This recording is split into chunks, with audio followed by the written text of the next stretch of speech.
एक बार की बात है, घने जंगल के भीतर बसे एक छोटे से गांव में एलारा नाम की एक युवा लड़की रहती थी।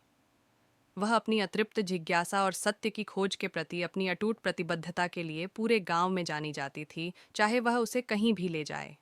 जबकि उसके साथी अपने दिन खेल खेलने और ग्रामीण जीवन की सादगी का आनंद लेने में बिताते थे, एलारा अक्सर जंगल में पाई जाती थी। उसकी नाक इतिहास, विज्ञान और दर्शन के बारे में किताबों में दबी हुई थी। एक गर्म गर्मी की सुबह, जब सूरज ने गांव पर सुनहरी चमक बिखेरी, एलारा ने फैसला किया कि अब उस यात्रा पर निकलने का समय आ गया है, जिसका उसने वर्षों से सपना देखा था। उसने एक छिपे हुए रास्ते की फुसफुसाहट सुनी थी, जिसके बारे में कहा जाता था कि यह सत्य के पथ की ओर ले जाता है। एक पौराणिक रास्ता जिसने ब्रह्मांड के सबसे गहरे रहस्यों को उजागर करने का वादा किया था। गांव में किसी ने भी इस रास्ते पर जाने की हिम्मत नहीं की थी, क्योंकि यह रहस्य से घिरा हुआ था और खतरों से भरा हुआ था। लेकिन एलारा निश्चिंत थी। प्रावधानों से भरी झोली, एक भरोसेमंद छड़ी और ध्यान की कभी न बुझने वाली प्यास से लैस एलारा जंगल के बीचों बीच चला गया।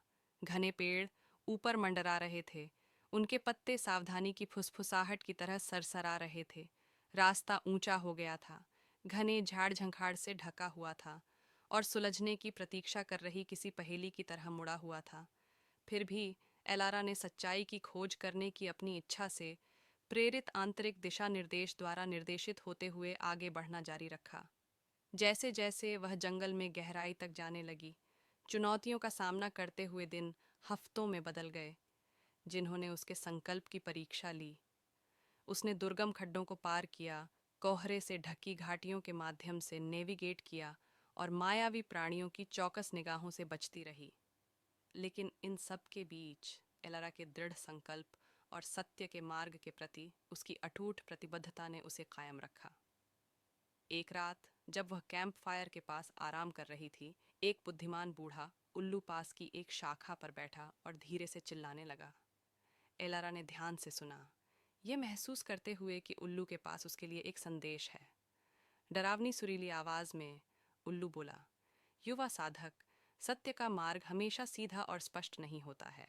यह उतार चढ़ाव, चुनौतियों और संदेहों से भरा होता है। लेकिन याद रखें, यह यात्रा ही है जिसमें सबसे बड़ा ज्ञान है। एलारा ने सिर हिलाया। उसका दिल उल्लू द्वारा साझा की गई बुद्धिमत्ता के लिए कृतज्ञता से भर गया। उसने नए उद्देश्य के साथ अपनी यात्रा